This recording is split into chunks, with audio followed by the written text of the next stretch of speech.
பச்சிலை அப்படிங்கிறது எல்லார் வீட்டிலையும் இருக்கக்கூடிய ஒரு அற்புதமான ஒரு செடி. நார்மலா நம்ம ஒரு தொட்டியிலேயே வந்து வச்சுக்கலாம். யூஸ்வலா இதை வந்து என்ன பண்ணுவாங்க அப்படின்னு பார்த்தீங்கன்னா, தோட்டத்துல வந்து ஒன்று வச்சிருப்பாங்க. எந்த செடி சரியா பூக்களையோ அப்படின்னா இதை கொண்டு போய் வச்சா ஈஸியா மகரந்த சேர்க்கை ஏற்படும். காரணம் என்ன அப்படின்னா, இதுல இருக்கக்கூடிய அந்த யூஜெனால் அதனுடைய வாசனைக்கு வந்து தேனீக்கள் வந்து வரும் அப்படிங்கிறதுக்காக இதை யூஸ்வலா வந்து வைப்பாங்க.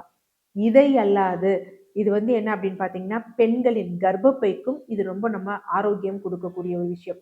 என்ன அப்படின்னு பார்த்தீங்கன்னா, இதோடைய விதைகள் குளிர்ச்சி தன்மை வந்து வாய்ந்தது. ஸோ அதனால இதோட விதைகள் யாருக்கு வெள்ளைப்படுதல் அதிகமாக இருக்கோ, உதிரப்போக்கு அதிகமாக இருக்கோ, அவங்க என்ன பண்ணலாம் அப்படின்னா, இந்த சப்ஜா விதைகளை இரவு நேரத்துல ஊற வச்சுட்டு காலையில மோரோட சேர்த்து எடுக்கலாம்.